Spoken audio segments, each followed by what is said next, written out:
Good afternoon, Asian patrons of the Vatican Museums of the Arts. I'm Thomas Williams. I'm Liz Lev, and welcome to the second part of this 5-part lecture series. Today we have the great privilege and the great fun, honestly, of talking about one of our very, very favorite wine regions and some of our very favorite wines, which is the Burgundy region in southern France. Not only have we gone to Burgundy on several occasions, one of our favorite places to go, but it really was in our sommelier class one of the most exciting and engaging parts of our studies. And today we're going to present more than anything else. You're going to hear a lot of the fascinating history of the area and its close ties with the church, and it's also close tied with Romanesque art and other beautiful things. We're going to talk about the wines of this area, which could seem very simple at the beginning, but turn out to be something much more complex as you dive in a little bit deeper. As I always say, he never met a Burgundy he didn't like. Well, now I've given up all my other loves. So listen, this is an opportunity to just learn about two grapes. This region, this Burgundy region, basically vinifies two grapes. So it's not this incredible complexity of an area that has a bazillion different types of varietals. In the white wines are Chardonnay and the red wines are Pinot Noir. And so much so that they don't even bother putting on the label that this is Chardonnay or that this is Pinot Noir, because they expect you to know that. There are a couple other grapes grown in the region, like Gamay in the south, where they make Beaujolais, or Aligoté, a lesser-known white. But basically, we're always talking about Chardonnay if it's white and Pinot Noir if it is red. And that goes from the north, from the Chablis region, all the way down to the south, which is Mâcon. And as a matter of fact, this wine is fairly readily available. I mean, pretty much everybody stocks some kind of red or white Burgundy. Obviously, the Grand Cru and the Premier Cru and these very, very high classifications become much, much more of a collector's item. But we thought that we would introduce you, or at least we reacquaint you perhaps, to two of these wines, and actually two of our favorites, just as something for you to accompany while you're watching the lecture or talking about wine later on. And these are coming from France, coming from Burgundy. These are the original autochthonous grapes from this region.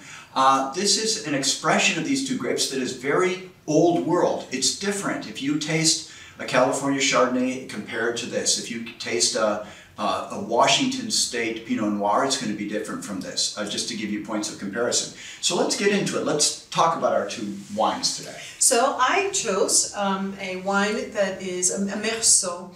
And I was tempted, of course, to talk about one of the Grand Cru of Courtauld Charlemagne. There are many, many, many very famous white wines in Burgundy, but Meursault, which is a lovely wine, a very rich and pleasant wine, I thought it was much more of a kind of a go-to, something that we always tend to have around in the refrigerator. As a matter of fact, your conversion to white wine took place with the Meursault. This is true. I confess I used to be pretty much an exclusively red wine guy. I didn't really understand why people would drink white wine, I confess. The only good white is a red, he used to say. This is a long time ago. And now, honestly, I drink a lot more white wine than I do red, and I love it. But this was the door. This was the gateway drug to get me to drink white wine. It was Meursault.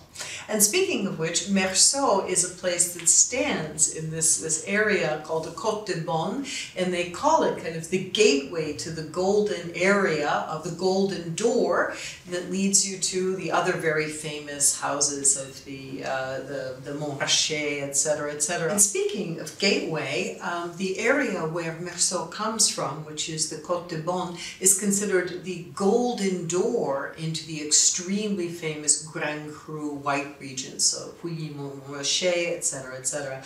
But this wine, I find, even though there is no Grand Cru vineyard in Meursault, there are 19 Premier Cru, and many people believe that it's sort of an oddity that Meursault does not have a Grand Cru, because some of their wines stand up to the comparison of the Grand Cru vineyards nearby.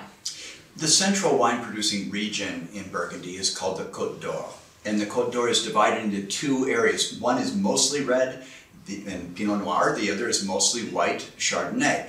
Côte de Nuit to the north, and Côte de Beaune, as Liz said, in the south. So each of us has a wine representing one of those two parts of this eastern slope, which is the Côte d'Or of Burgundy.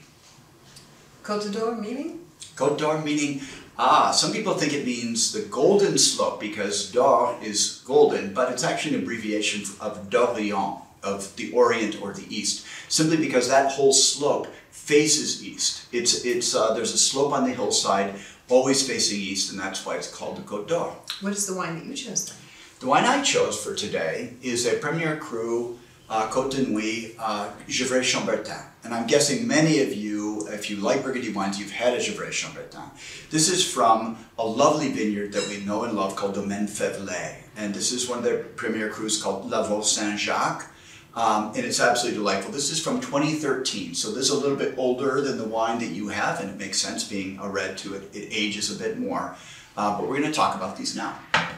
So as we start, just by seeing the wine going through our 5 S's, one of the things about Meursault, and this is a 2019 Meursault, is that it will have, again, a kind of a straw plus a little bit of a green color to it. So again, that youthful, it gives sort of the promise of a youthful freshness. And the Meursault is a particularly bright wine. So it has often has this little feeling of streak of silver in it. It's a lovely thing to look at, a little dazzling. When I look at my wine, I see a couple of things. One is this is aging a little bit now, and so that initial ruby red color that it would have is starting to give way to garnet and even to a little bit almost like a brownish tinge around the edges. There's a clarity around the rim. There's something else about old world Pinot Noirs. They're very transparent, so much so that some people turn their nose up at them because they look like a very light wine. But there's a lot of structure, a lot of stability to these wines, and they're definitely worth getting into. So don't judge the wine by its color. And then we swirl, and then comes the true enjoyment of a Burgundy wine.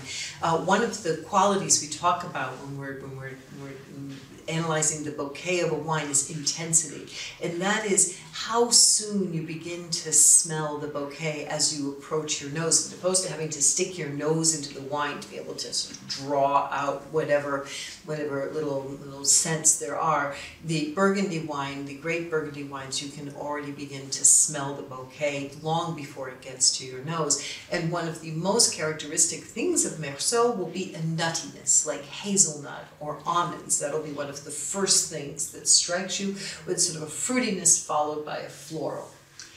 The bouquets, honestly, of Burgundy wines are so exceptional that they uniquely, as a region, produce wines that wine lovers call meditation wines. And they're called meditation wines because you can spend a lot of time with them. You don't even necessarily want to drink it right away. There's so much enjoyment in the aromas, in the bouquet that they produce, that you can just spend time with it. It doesn't need food to pair with. It pairs nice with a lot of things, but it's perfectly delicious by itself.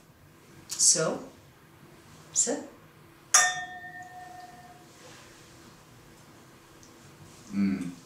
Now, a characteristic of Meursault wine, which I hope isn't off-putting, is that one of the words that usually people use is fat. In Italian it sounds nicer, grasso, but it's a wine that fills your mouth. It's very round, it coats your mouth. But just before you get that feeling of something that's jammy or heavy or cloying, there's a very bright acidity that cuts right through it. So you have this sensation of this warm coating inside your mouth, which then gets dissipated by the acidity. It's a very, very, very interesting initial experience of drinking wine.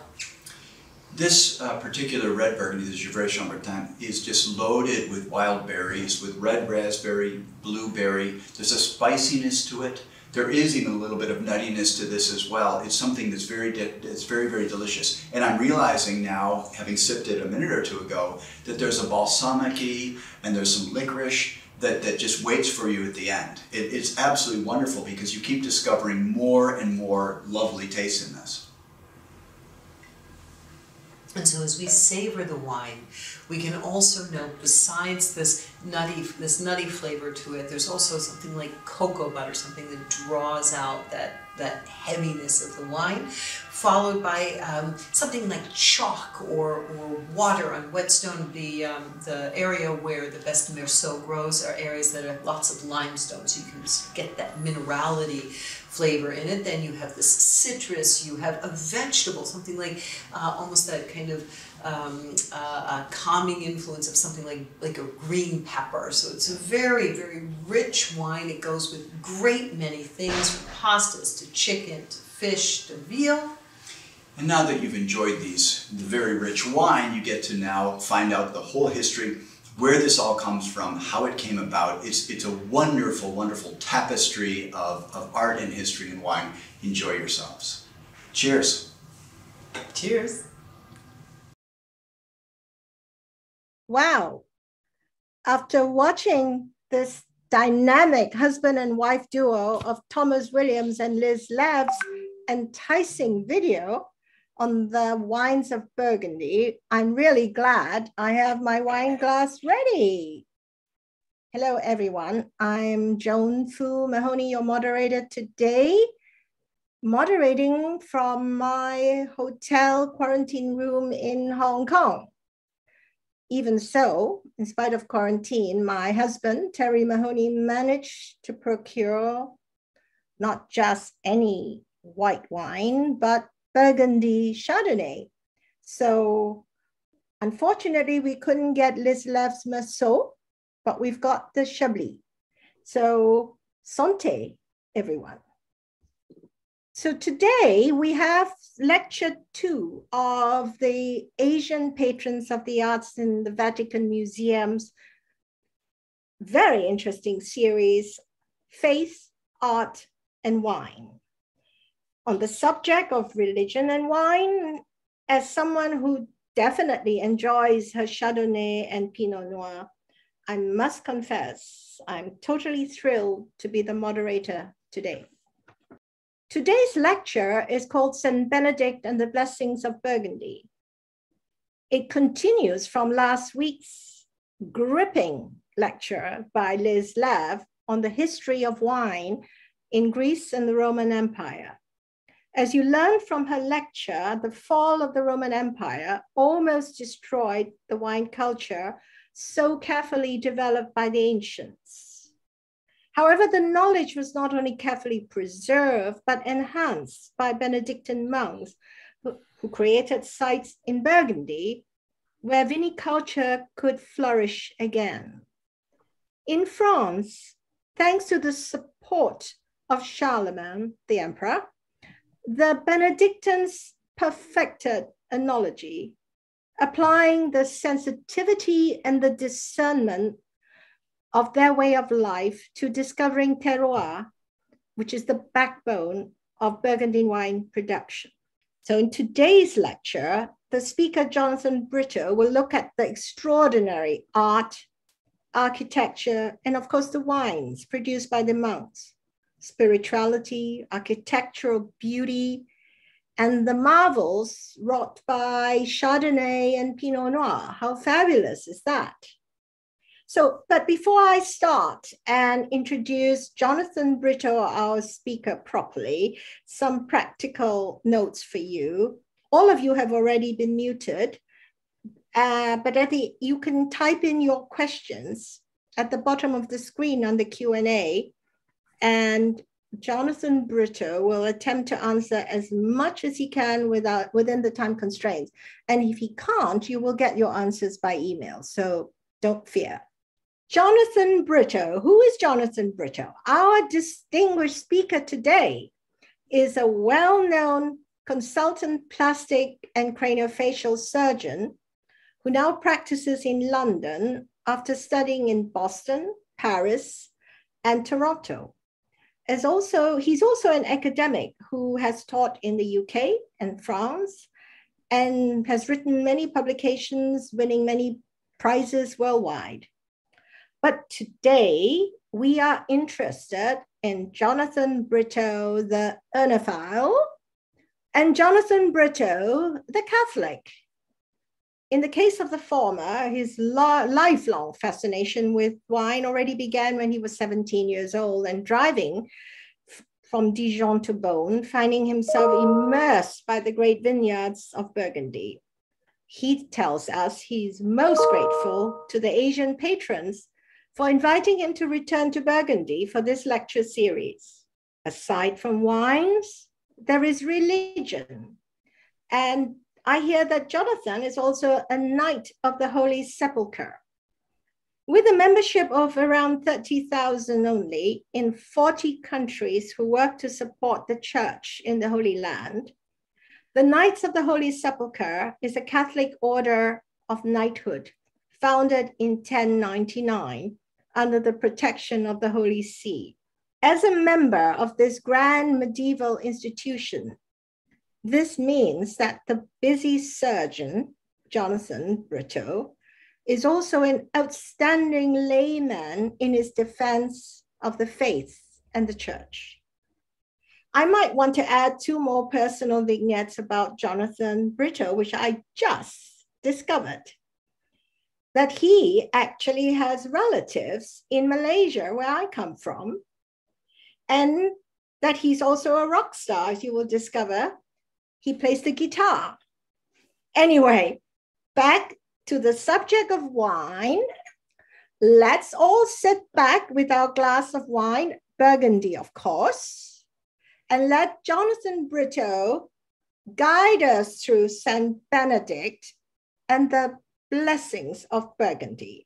Let's give a big hand to Jonathan Brito. Good morning to everybody, and if you're on this part of the world, good afternoon. If you're on Joan's part of the world, Hong Kong, Singapore, and the Southeast Asian Rim. That's very good. Thank you very much. So Jonathan, we see you well and we hear you loud and clear. Thank you very much. Good. So I will go back, if I may. Can I get a thumbnail up as opposed to the blocking my whole screen? Good. For those of you who are lucky enough to be at the time of the aperitif, I do hope that you've picked a nice crisp Chardonnay from the Côte de Beaune. The Premier Cru of Meursault are of exceptionally high quality, as you have heard, and a lovely choice to begin the evening. If not, you might have opted for a Gevrey Chambertin, which, again, as you've heard, is the most wonderful expression of Pinot Noir, perhaps the best in the world, from the ancient production sites in the Côte de Nuit. Either way, it'll be certainly better than my breakfast cup of tea. I'm very happy to be joining you from London. It's wet and cold for this exploration of wine, art, and the religious culture of the history of Burgundy, where there was truly an apotheosis of faith, art, and wine. So my task and pleasure today is to provide some form of introduction to what happened in Burgundy and why, and to make it such an important place in the Western Christian tradition, in the development of such high quality wines from the medieval record to the current day. We shall see how the natural combination of stability in faith with commercial and political security allowed the wine culture to flourish, and with it, symbolism in religious art and a wider range of artistic expression. So why have I started with a picture of a medieval stool? Well, in considering the triumvirate of faith, art, and wine, and its expression in the history and culture of Burgundy, my reading up for this led me to simple symbolism to try and make what I hope will be a straightforward point. So I was talking about having started with an image of a stool, which I hope you can now see. And why have I picked a stool? Well, it's about stability, and it's about the triumvirate, the stable triumvirate of faith, art, and wine, and its expression in the history and culture of Burgundy. We find that the strength of a tripod is very well established in mathematics and engineering, and the medieval stool has its stability on its tripod legs. In my life, I have found that the stability of faith, friendship, and family has sustained me in times of trouble, and I look to the stability of the coalescence of faith, art, and wine to do much the same. So why these 3 subjects? Well, religious faith brings great joy to us all, and we find that that joy is expressed in great art. And great art is a sensory pleasure and a celebration. So clearly, great wine must also be great art. All our privileges come from God, and the power to create great art and the ability to appreciate it, therefore, also does. So clearly, the story of wine, faith, and art inevitably intertwine. Why Burgundy? Well, you've come this far in this meeting today and have heard a lot about Burgundy, and you will see that Burgundy provided crossroads of ideal geography and ideal climate. Its location in Central Europe allowed it to be a center of travel throughout Europe, and particularly under the influence of Charlemagne to the north and to the west. And with the arrival of the monks and the impact of their Benedictine observance, this made the philosophy of the monastic life a perfect basis for the cultivation of wine and its dissemination from there. As you've heard, there were vines in Burgundy since Roman times, so the template was set for the Benedictine discipline to take things forward. Why St. Benedict? Well, St. Benedict is a seminal figure, clearly, in the Benedictine movement, which takes his name. He founds himself at the junction of the end of the Holy Roman Empire and the beginning of medieval change in Europe. And he rejected the excesses of Rome to live the life of an ascete. And this struck a chord with those around him, and his observance of a simple life of service and labor found support in his disciples wishing to learn the same rules, and it found political support in Charlemagne particularly, but those of the medieval kings that preceded. So this was the kindling that lit the flame that spread Christianity across Europe, and with it, the organization and early discipline of the monks, which was key to the process and to the development of an organized viticulture. And why me? Well, you clearly have the right to ask that question. As you've heard, I was 17 when I first drove through Burgundy, and with my family, probably the last big family holiday we had together.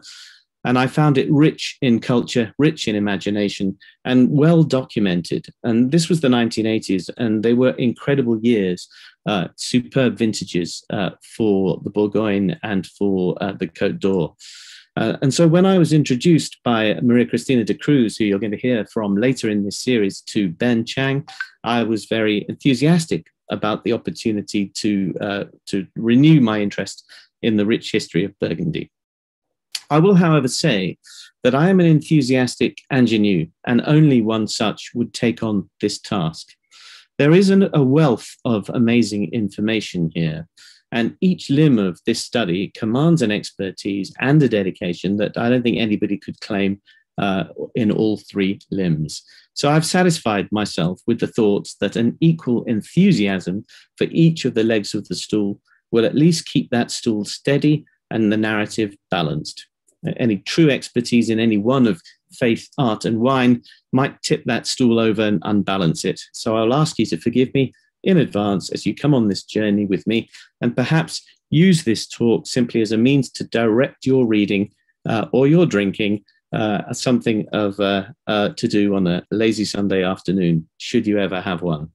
So I will explain this triumvirate as we go. Let us begin with a little orientation. We are, of course, talking about the region west of France, southwest of Paris, and it is itself nestled between some amazing wine regions. We have Champagne to the north, we have the Rhone Valley to the south, Alsace further to the northwest, and this specific area runs from Dijon in the north, strictly as far as Lyon in the south. And the Burgundy proper area includes the Côte Beaujolais in the far south, where the Gamay grape is permitted. And then, as you've heard, up through the Macon into the Côte Chalonnaise and into the Côte d'Or, the Côte de Beaune in the south, predominantly white wines, and the Côte de Nuits in the north, predominantly red wines. The Côte de Beaune is centered on the town of Beaune, which is an historic place and very beautiful to visit, highly recommended. And the Côte de Nuits centered on the town of Nuits-Saint-Georges, with some very famous names, very central to the history of Burgundy, as we're going to hear.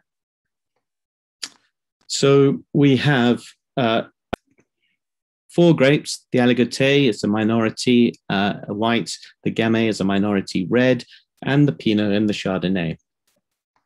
The Pinot and Chardonnay are mandated in the Côte d'Or, and we shall hear that this has been the case since medieval times.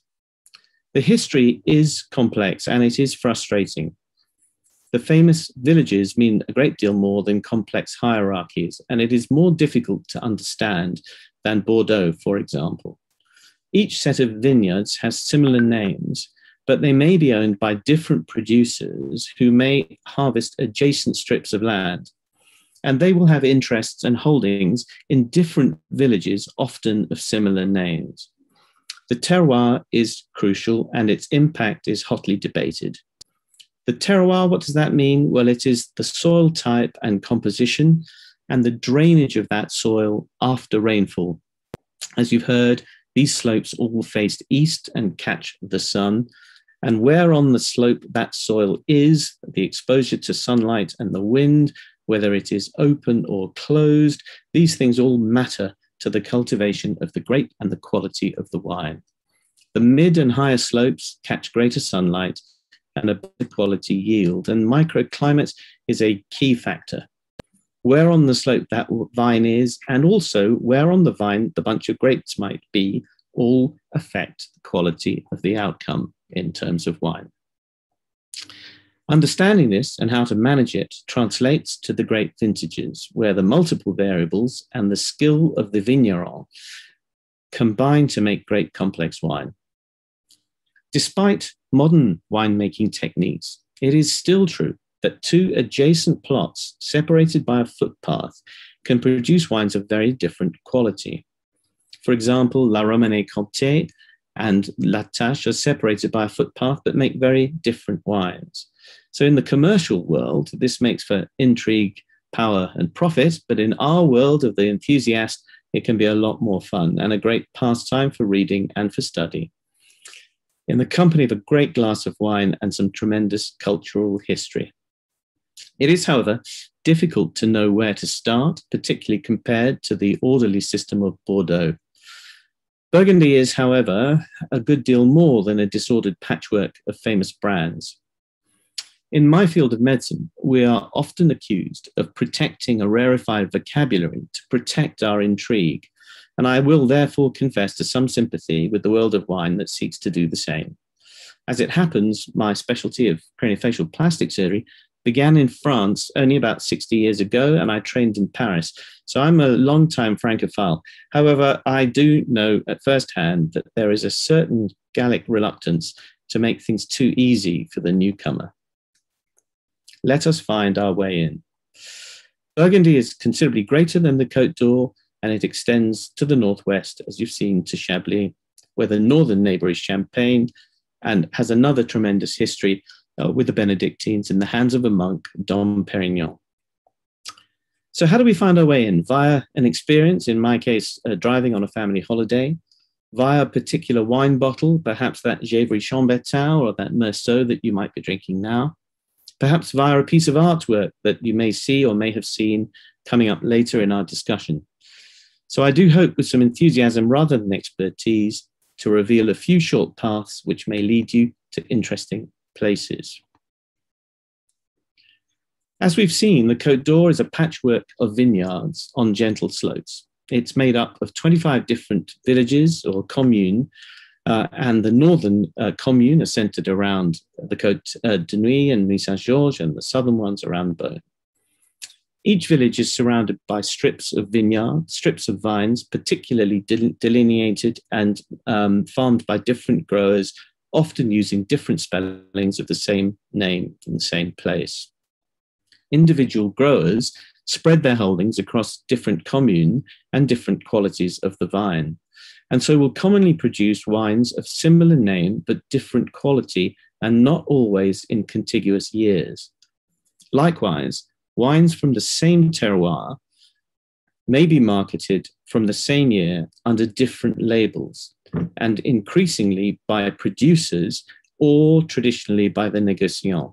So it becomes a rather difficult thing to interpret a wine label. This is an historical protection against the vicissitudes of microclimate, and it can seem very fragmented. So, for example, You might have 1 year of Bordeaux Château Lafite 1995, but in the Clos de Vergeaux, there are 82 different owners, potentially producing 82 different wines in any one vintage, each with a different character according to the vigneron. So there might be as many Clos de Vergeaux in any 1 year as there are owners, which may vary in quality according to the winemaker, the vigneron, or the terroir. The quality of the terroir clearly has a big impact, and these things make neighboring vineyards different quality. For example, the Puligny Montrachet different from that Meursault that you might now be drinking. And even within a few short meters, there are Appellation Contrôlée Village wines of Puligny Montrachet, Premier Cru, or even Grand Cru Bâtard Montrachet, with specific village names on it. So the Grand Cru may not carry the village name, but the Premier Cru might, whereas the Appellation Contrôlée Village always does. Puligny is the true name of the village. Montrachet is the name of the domain, but if you might find that the Puligny village will attach the Montrachet name without carrying the quality of the Montrachet Grand Cru vine. It is incredibly confusing. Puligny has 4 Grand Cru, for example, the Bâtard Montrachet, and that is shared with Chassagne Montrachet, the Montrachet, the Chevalier Montrachet, and the Bienvu Bâtard Montrachet. So clearly it is anything but clear and in fact highly confusing. And this all has its depths in medieval history. How do we reach through all of this and cut through the hype to reach for a credible bottle of wine? And by credible, I mean a bottle of wine where the value matches what we understand from the label and hopefully matches the price we pay. Why is the credibility of the quality of wine so important to the history of the region? And how did that quality develop? And what does it mean for the cultural impact of Burgundy?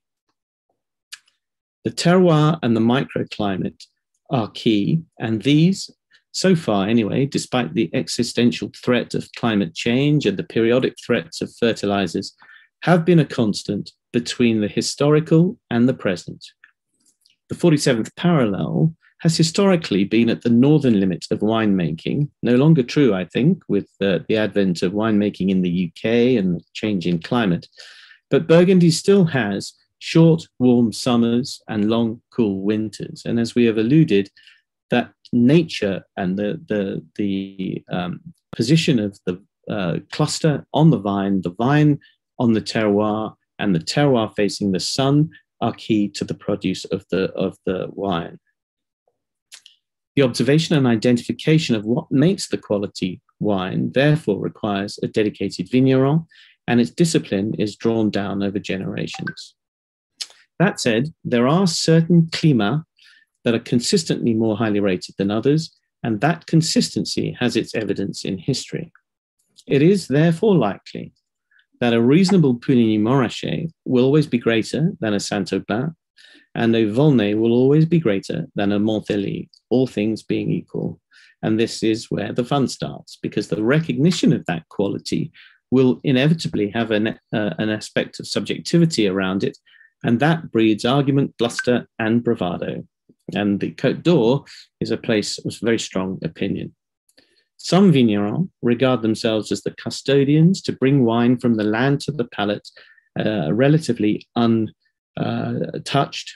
Others see themselves as chefs or curators to make that terroir yield to them the wine of their making. This is a much more modernist approach. It's academically and internationally influenced, and it draws on technical skills and updated equipment. The aim is to flexibly respond to the microclimate and the terroir to make consistent wine. That knowledge is the understanding of the key to the value of the bottle of wine. So, in matters of taste, there are no absolutes, but there are some things that are worth knowing in terms of the conversation. We have a classification, and that classification has 4 main divisions to it. And this appellation contrôlée starts with regional wine, becomes the appellation village, the Premier Cru, and the Grand Cru.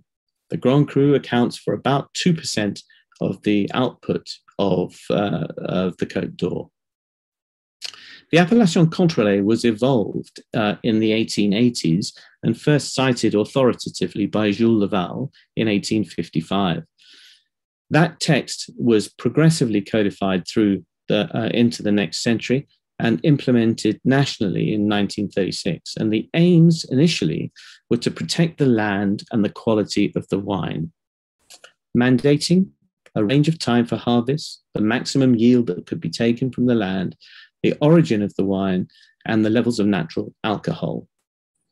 And at this point, it might be fun just to look at the label of the bottle of wine that you're drinking from.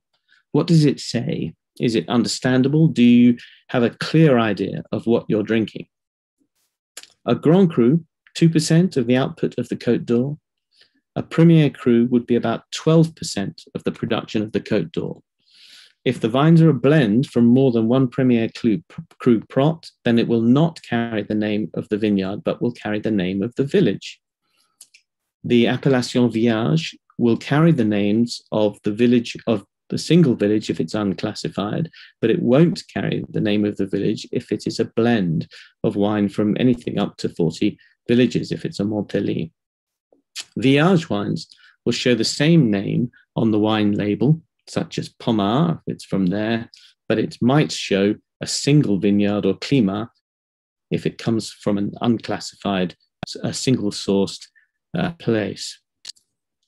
It is a difficult subject, without doubt. So for reliability, perhaps the best indicator is the reputation of the grower, either the domain name or the name of the négociant, built on consistent quality, including the ability to make good quality wines in poor vintage years. In modern winemaking, therefore, we have some parallels in modern medicine. The need for open team working and sharing of experience, the influence of outside and overseas experience and competition from outside France is changing French winemaking, and vignerons are tending to share their mistakes rather than hide them and go for formal and academic training in Dijon and in Beaune. There are greater technical skills and better equipment. The long-standing historical tenets of Burgundy have therefore started to change. The enthusiasts for Burgundy will recognize the names of Bouchard, Bouchard et Fils, Joseph Drouhin, Fèvely, Louis Jadot. These are famous négociants in Beaune or Nuit Saint-Georges, and they have arisen really throughout the late 1700s and into the 1800s, when the need to market these wines throughout France and beyond became greater than the individual vigneron could handle. Then, after the French Revolution, Napoleonic laws of generational inheritance fractured and fragmented the ownership of Burgundy even more, and it was almost impossible for an individual vigneron to market their wine, which led to a great concentration of power in the hands of the négociant.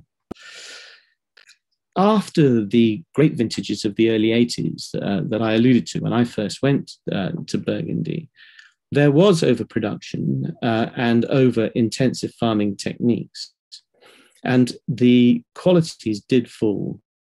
That is now being reversed, with growers taking on more control, not just of the amount of wine they produce, but greater quality, and right the way through to marketing and sales.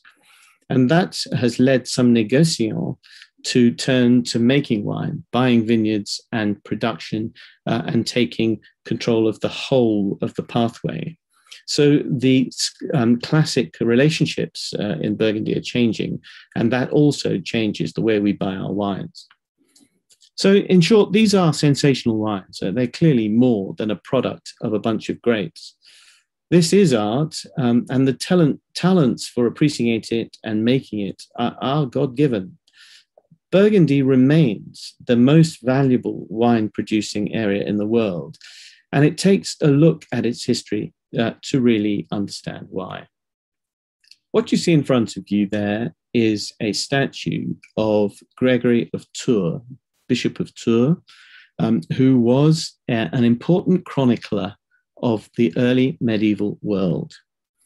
He is probably credited with the first written history of wine in Burgundy from the mid-6th century. And he records that King Guntram of Burgundy was a donor of land for viticulture to the monks. And King Guthrum was a much fated Christian king.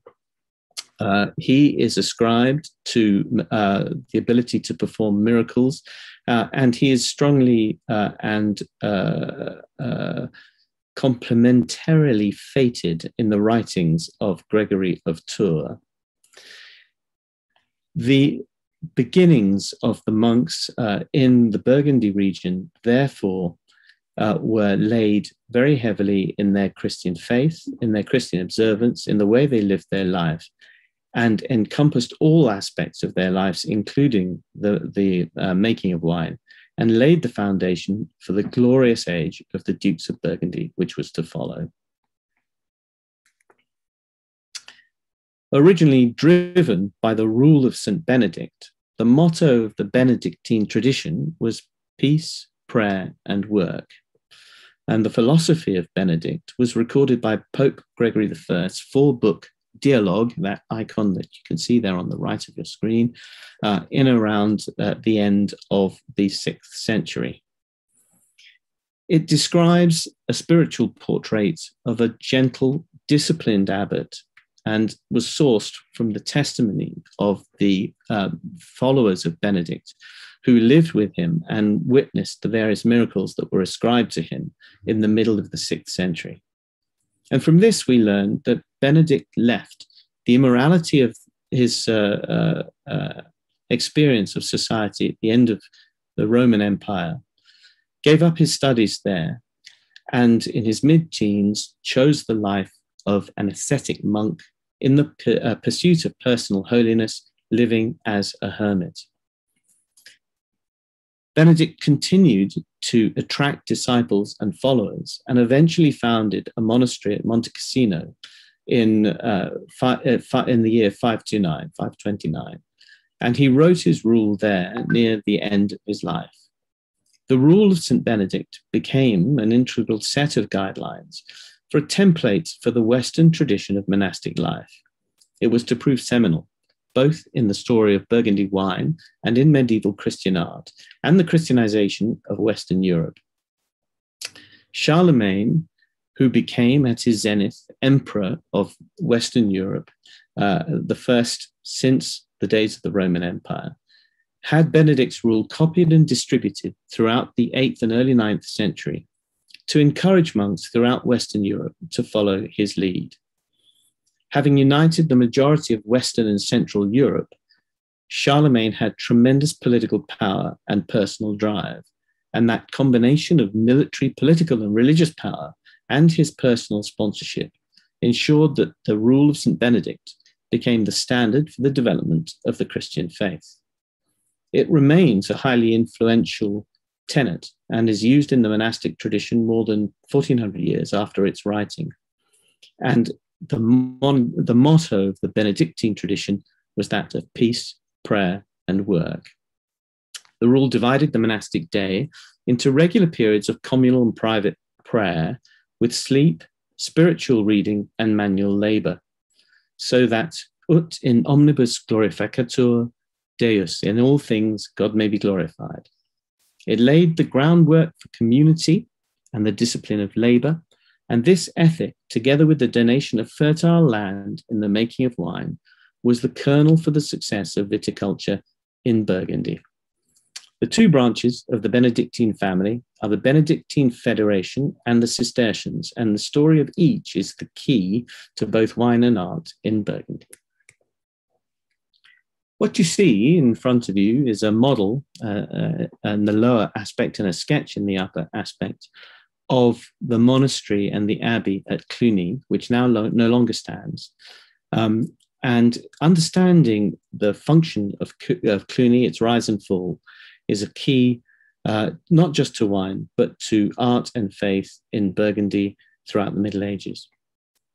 Cluny was founded by Duke William I of Aquitaine, initially in modest scale, and crucially, it was given to the Benedictine monks untethered at the end of the first millennium.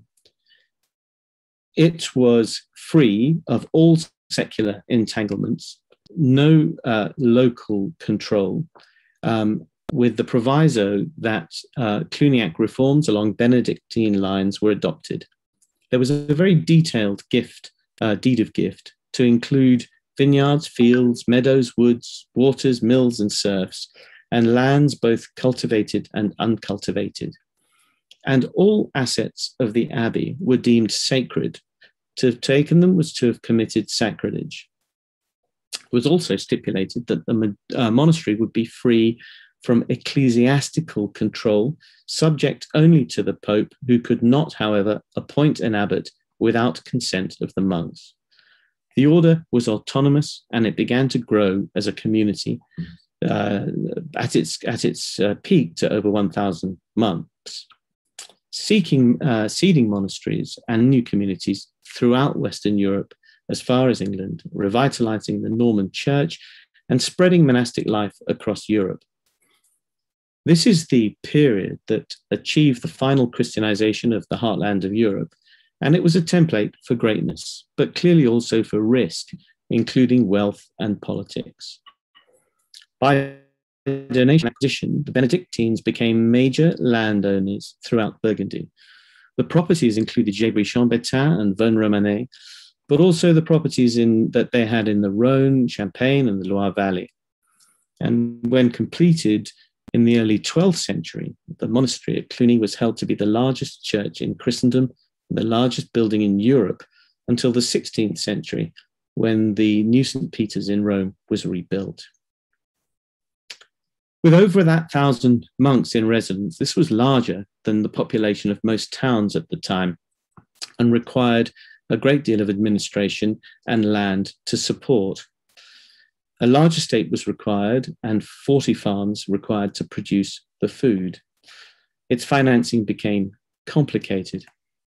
It was financed predominantly by indulgences and by wine.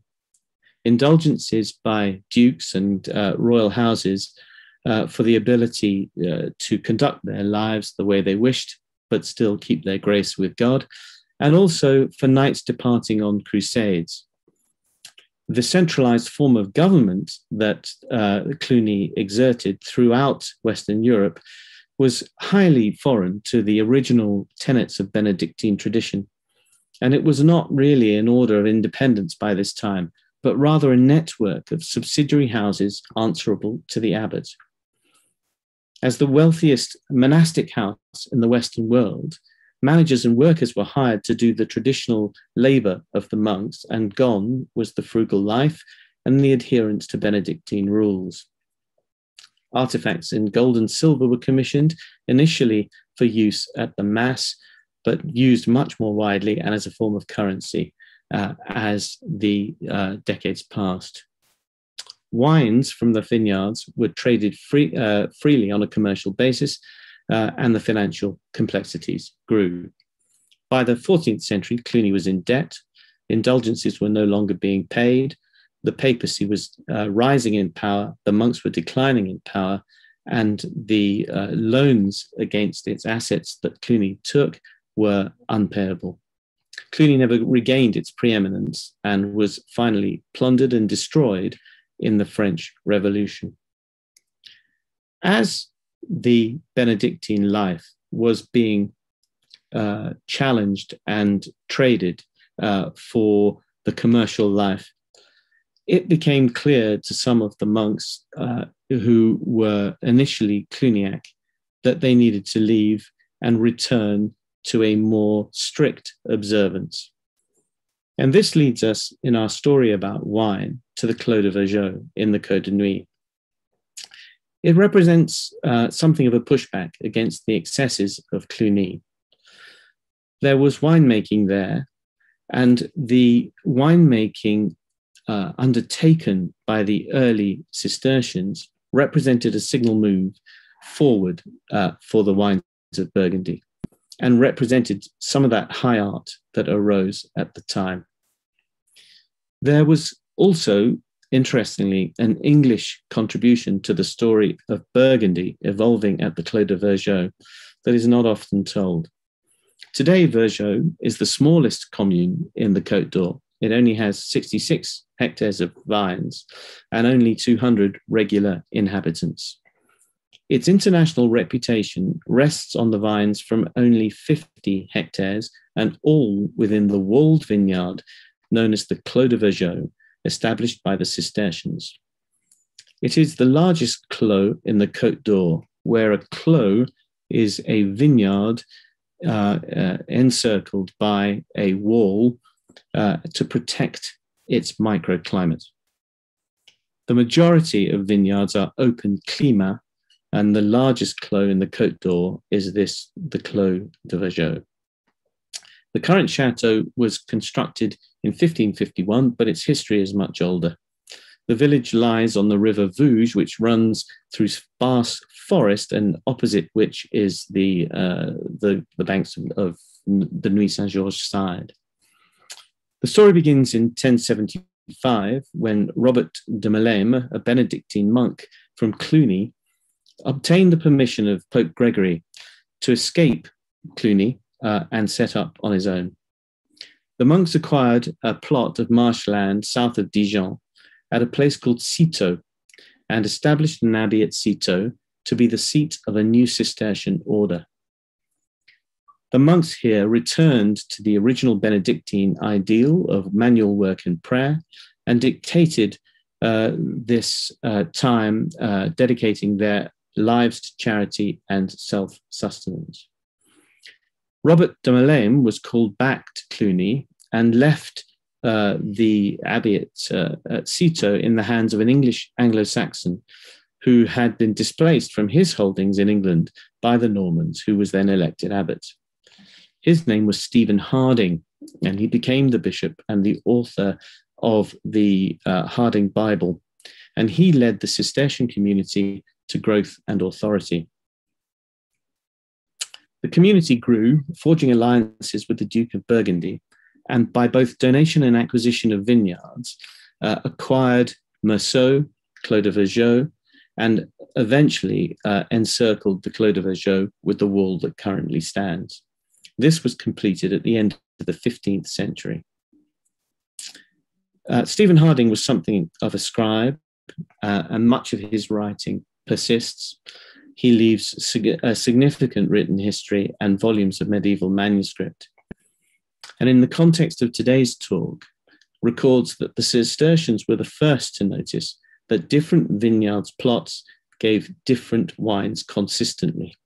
They therefore laid the earliest foundation for the naming of the Burgundy cru and the region's terroir philosophy.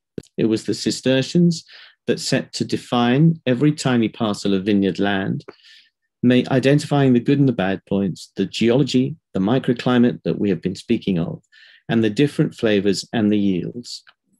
Thus, the concept of winemaking throughout Burgundy was determined. The cru system was of separately naming and keeping the vine production separate from each other was established. And this further flourished under the House of Valois and the Dukes of Burgundy that laid the basis of modern Burgundy. We've alluded to the spread of Christian faith in Europe throughout the Middle Ages. Clearly, the influence of the monks and their impact on the community was significant, and with this came significant iconography and manuscript. Gregory the Great, who was Pope in the late 6th century, wrote his commentary on the Book of Job and an extended discussion on the personal struggle to forge a Christian soul in daily life, which was written as the Moralia in Job and is a significant academic work and objet d'art of the Middle Ages. The work had great theological and devotional impact and is a and an image from it is on your screen now. I wonder what you see. If you take a close look at that image on the page, you will see the letter E, and around it, stripping away at the smaller letters, you will see entwined the vine and clusters of grapes. This highly decorative manuscript illustrates also the importance of illumination as an art form, where there is decorative embellishment, often only on the opening manuscript page, in handcrafted colors or in gold leaf. In this example of the Muralia, the illuminated page is subject relevant. The image and the text are about the same subject, which was a new development in the use of illuminative technique. The value of the vine to the culture and the religious life of the time, the application of high art to Christian philosophy, is a single evocation of the triumvirate culture of the importance of faith, art, and wine in Burgundy, having been crafted at Citeaux, at the seat of the Cistercian order. So we've spoken about the importance of the Cistercian and Benedictine monks to the husbandry of wine in Burgundy throughout the Middle Ages. Perhaps the most important governing house of the medieval dukedoms in Europe was the House of Valois, whose political and administrative impact was also key to the development of the wine trade from the mid-14th to the late 15th century. The House of Valois exerted tremendous political, military, and administrative power, and tremendous influence over Burgundy and the Low Countries. You will see in the superimposed map the extent of the influence of the Dukes of Burgundy by marriage throughout the Low Countries and up through Belgium. This tremendous influence created stability, significant wealth, and this was used for the patronage of the arts. By the 14th century, the wines of the Côte d'Or were known as vin de Beaune, and this was supplying ducal and royal houses throughout Europe, including the papacy based in Avignon, which was reachable via the Rhône and Saône and an increasing land network. The status of Burgundy was growing, and political ties linked the west of France through Ghent and Belgium to the Flemish territories. The government was based variously in Ghent and brought together Burgundy and the influence of Flemish art and culture. The period was characterized by the 100 Years' War with England and also internal battling across the continent of Europe. However, politics aside, these decades were rich in change for Burgundy wine and Western European art. The Valois protected the output of Burgundy by banning the import and export of non-Burgundian wines, effectively shutting out the wines of the Rhône Valley. There was therefore a considerable boost to the Burgundy wine industry and the beginnings of regulation. It was during this time that the first reliable references to grape varieties in Burgundy were made, and Philip the Bold, on your left there pictured, is credited as banning the Gamay grape in favor of Pinot Noir, which then flourished in the hands of the monks' industry. The time of political flux, as well as cultural development, is nicely recorded in the quote, "the unlimited arrogance of Burgundy." And you can see there that the recording of the quality of the wine was laid in concert with the quality of the greed of the rich Flanders kings coming down to Burgundy and taking advantage of what was there. The increasing power of the House of Valois, of Philip the Good and his associates, so they're now looking at Philip the Good on the right, was evidenced by his joint regency with the Duc de Berry, who is a highly important figure, because upon the death of King Charles V of France, the two men became the regency over the minor son, King Charles VI, who was deeply unwell. The Duc de Berry left a major cultural heritage in two medieval manuscripts, Les Belles Heures and Les Très Riches Heures, and these are two Book of Hours, painstakingly handcrafted and remarkably well preserved. A book of hours is a personal book of prayer held by a lay person, typical and made in medieval times as a devotional book and an object of value from a time before printing. They were developed for lay people who wished to incorporate elements of monasticism into their devotional life. And the book contained prayers, devotions, and readings for set times throughout the day, including psalms, the calendar of church feasts, extracts from the Gospels, mass readings, and so on.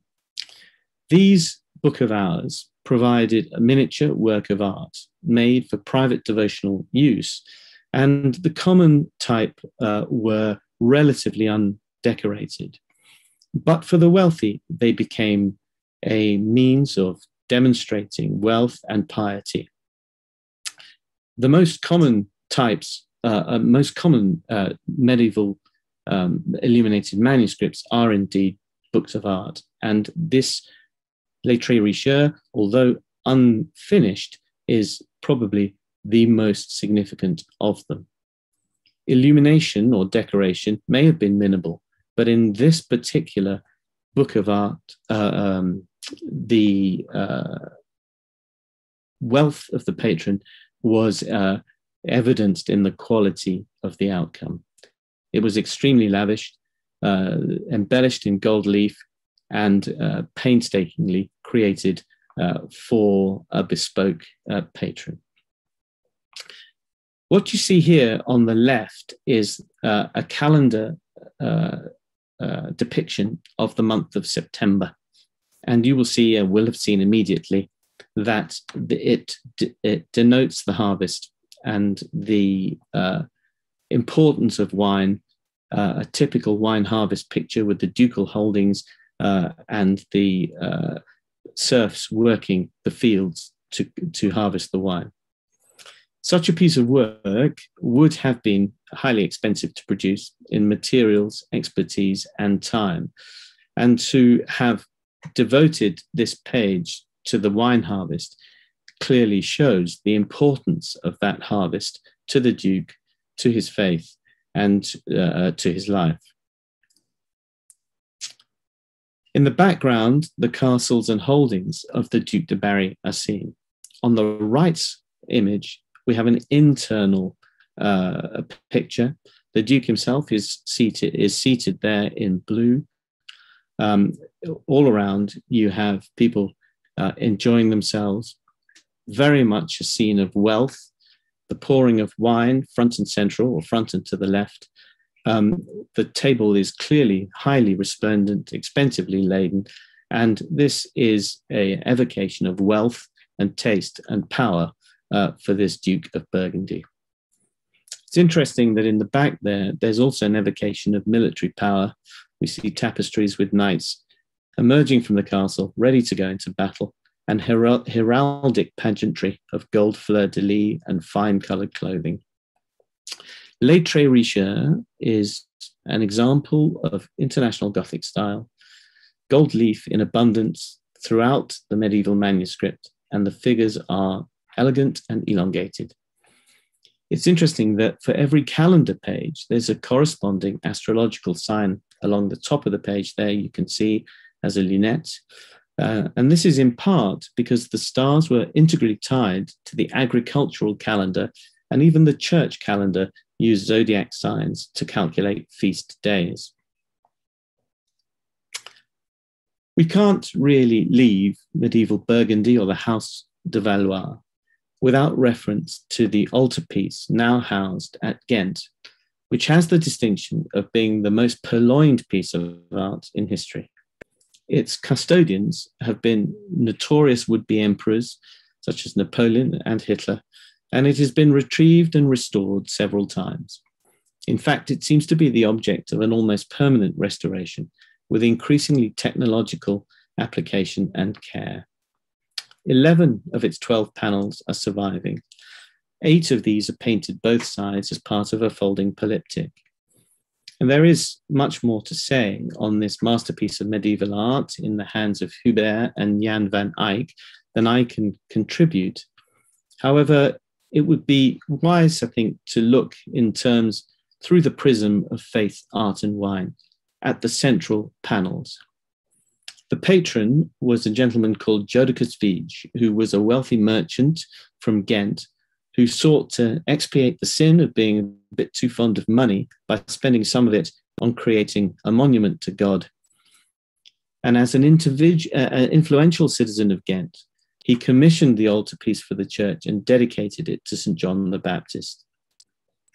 The Van Eycks were already celebrated artists in Ghent and were sponsored by Philip the Good. So clearly, Jodocus Vij had the money to commission these famous artists. Whether he influenced the iconography of the finished work is unknown. But if we look at that central panel, we can see the power of Jan van Eyck's work. He has combined the iconic themes of religion and the Trinity with God seated, right hand raised above the central panel of the Holy Spirit, coming down over the altar, and we'll look at a close-up of what's on that altar in one minute. I won't seek to interpret this other than to say that those central panels can be read either vertically or horizontally, and that vertical interpretation is a strong symbolism of the Trinity, so advocated by the Gospel of St. John, which is celebrated in the Polyptych, dedicated to him.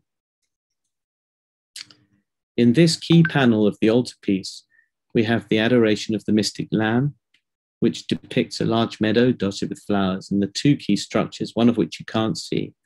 The one you see in front of you is the Lamb, with a glowing halo of rays as a halo around the head, as Jesus to be sacrificed on the cross. As the Lamb bleeds from a wound in his side, a stream of blood flows directly into a chalice set on the altar, and the cloth below reads, Agnus Dei, qui tollis peccata mundi, miserere nobis. Clearly, in the context of our themes today, the blood of Christ becomes the cup of wine for the communion Eucharist. Could it be more explicit?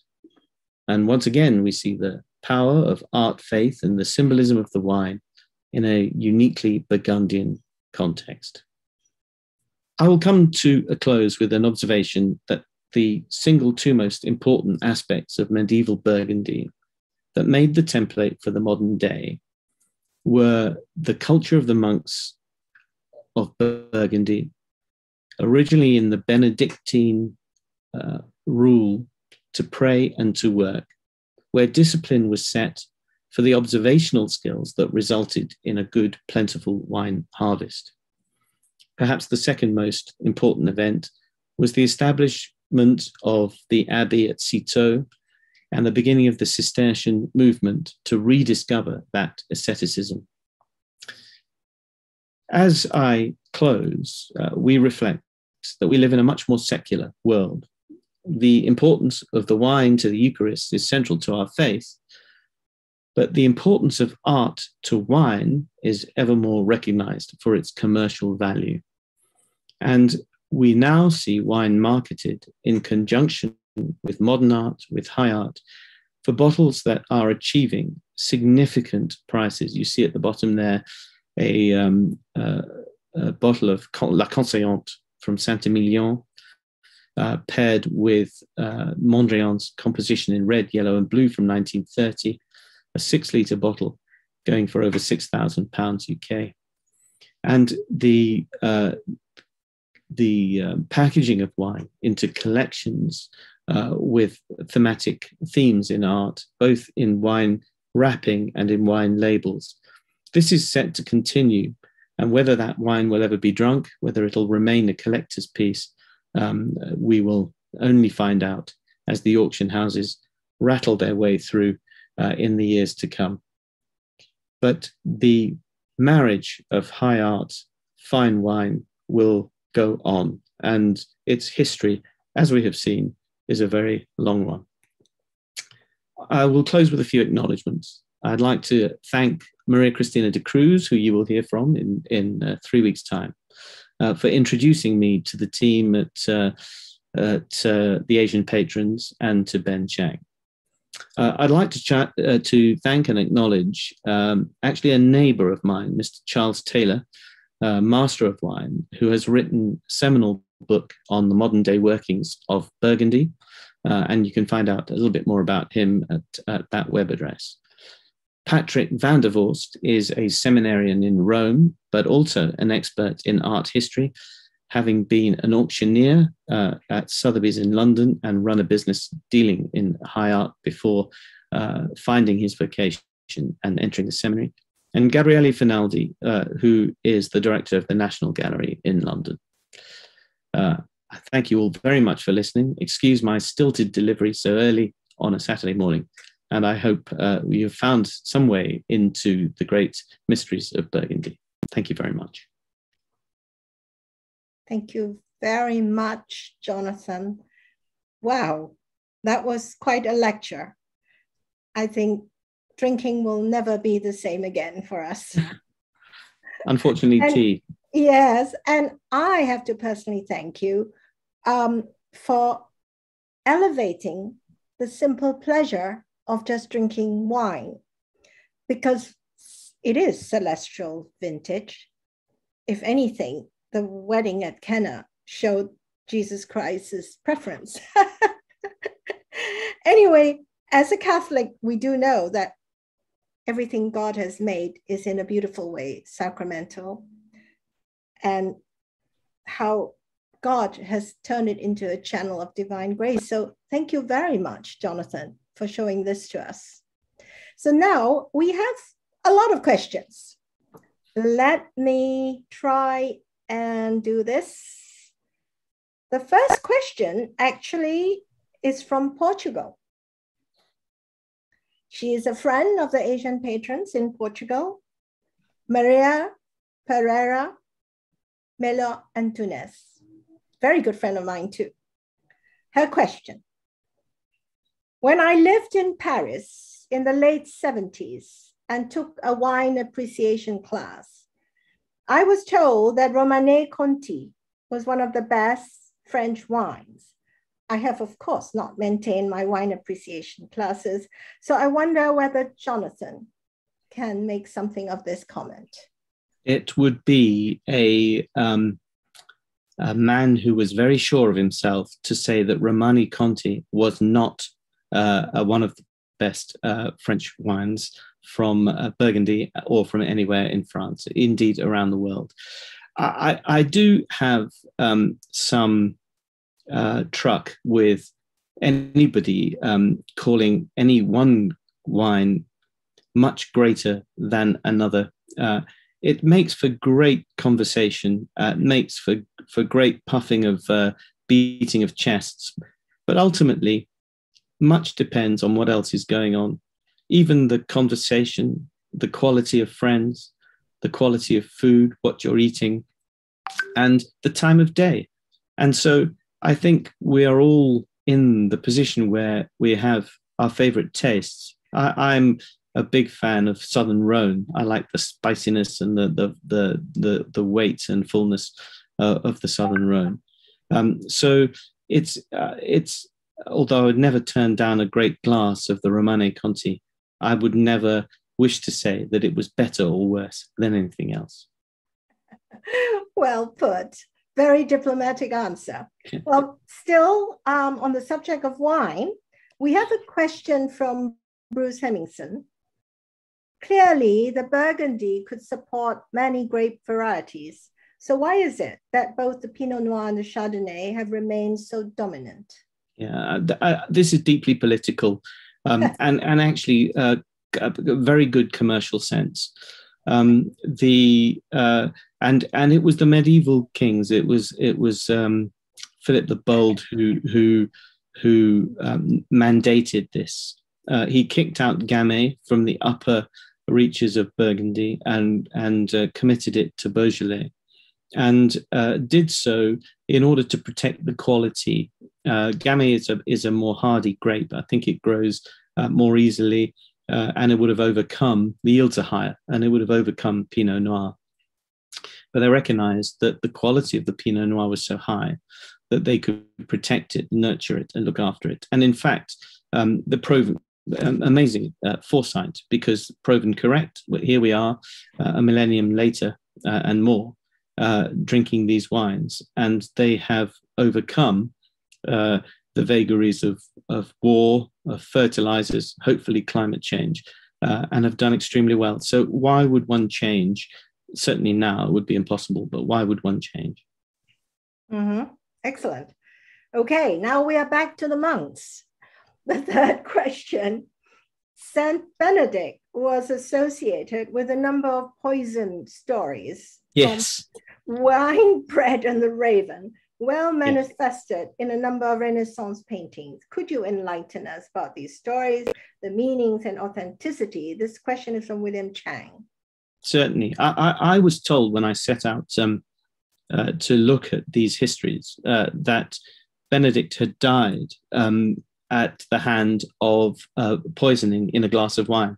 And that was the apocryphal story. Everyone said to me, oh, that's easy. Benedict and wine, easy association. He lost his life to a poisoned chalice. In fact, that's not true. And like so many apocryphal stories that sound good, this has persisted. And it's persisted both in iconography and in the artwork of the time.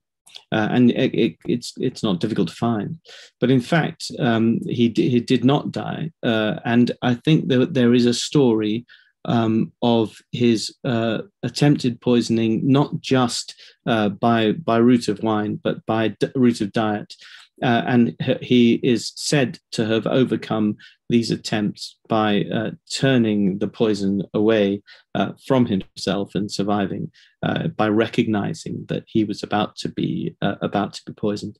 But he did not lose his life to a poisoned chalice. Yeah, and in those days, they didn't even have Facebook to spread all these tales. Actually, my husband went to Ampleforth, the Benedictine Abbey, when he was at boarding school. So I remember you saying. He's even heard funnier stories. So there is another question by William Chang. What is the real story behind Benedictine monks Dom Perignon's role and influence in the creation and development of the world's most famous champagne? Yeah, so he's responsible for the academic viticulture of more than academic, practical of Champagne, pretty much more than anyone else. And it is about this ability to study the wine, study the growth, understand what makes it work well, what doesn't work for it. Its frailty, its robustness, and it is held that the Benedictine way of life, which was to dedicate to God, to not be commercial, to work and to pray, allowed the observational side of life to emerge. So they studied what worked and what didn't in an almost scientific way, using scientific principles that we now know are scientific, but wouldn't have been thought about then. And of course, Dom Perignon was responsible for the cork. That's the famous story, isn't it? That he is the guy who leads us to be able to take a nice bottle of champagne, twist it gently, hear that nice foot, and open and pour the glass without spilling a drop. Well, that makes me want to take my glass up now. There's a final question before we let you go. You'll remember the famous Benedictine rule of moderation. So how does enjoying wine go with self-denial and abstinence expected of monks? And Saint Benedict himself said that abstinence is a gift. But moderation was what he expected of his monks. So, I mean, it's a naughty question. What do you think? Well, he failed, didn't he? Yeah, he failed. I mean, he may have expected it, but quite clearly, when you look at the trajectory of Arc at Cluny, he failed. And if he hadn't failed, and if the rules had been adhered to as intended, did, we wouldn't have had the Cistercians, and we may not have had some of the great advances that were made in Burgundy. But moderation, of course, is key. But to understand moderation, one has to have experienced excess. Very interesting. And I think that saying that St. Benedict failed is probably too harsh. Yes, it probably is. Yes, his failure is for us in vino veritas. Anyway, Jonathan, I would like to thank you once again on behalf of everyone at the Asian Patrons. And your lecture reminds me of the famous words of Hilaire Belloc, the 19th century poet, who was a staunch Catholic and who definitely loved his wine. He said, "Wherever the Catholic sun doth shine, there's always laughter and good red wine." At least I've always found it so. Benedicamus Domino. Lovely. Thank you so much. Thank you for sharing that. Have a lovely day, everyone.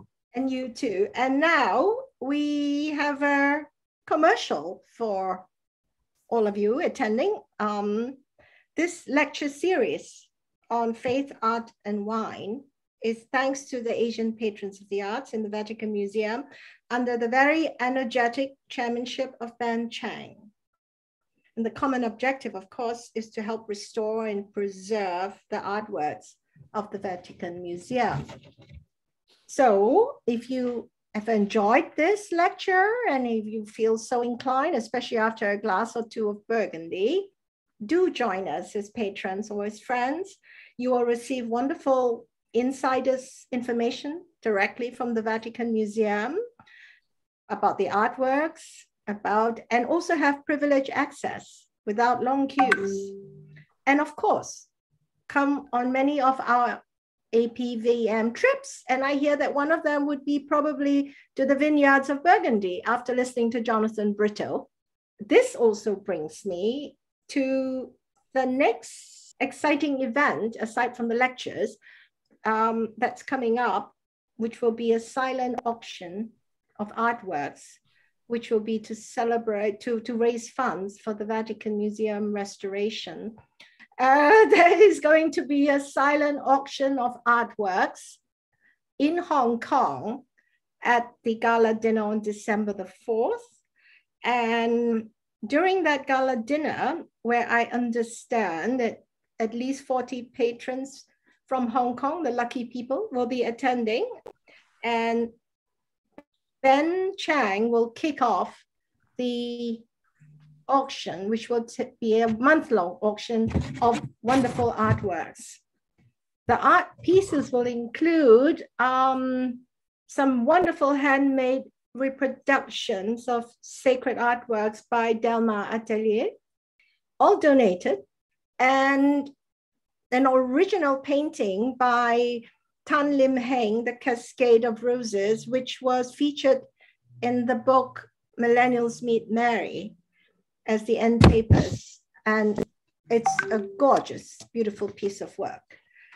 In addition, there will be 28 pieces of amazing Chinese brushwork and calligraphy donated by Father Joseph Tam, LC, who is a former medical doctor, a priest, and a teacher, a lecturer, well-known lecturer in bioethics at the Pontifical University in Rome, the Regina Apostolorum. And Father Joseph is also internationally recognized as a very accomplished artist. So he's offered us some of his artwork. Father Tam's exhibition will also take place in Hong Kong in January, as well as his book, Art for God, which will be launched with 130 of his artworks and his spiritual reflections on each artwork, amalgamating Chinese philosophy with Christian theology and how he communicates with God through his art. All of this will be happening in January, where APVM will launch its big push. Next week's lecture will be just as exciting. We have our good friend and lecturer, Father Michael Collins, and he will speak on another intoxicating topic, Pope Clement V and the wines of Châteauneuf-du-Pape. He's extremely popular, and I'm sure everyone will tune in. And Father Michael will be exploring Burgundy viniculture during the 7 decades when Pope Clement V moved the papacy from Rome to Avignon. And he will speak about the incredible Gothic palace at Avignon, the works of art, the vineyards, and of course, Châteauneuf-du-Pape, and the developments of Burgundy wine further on.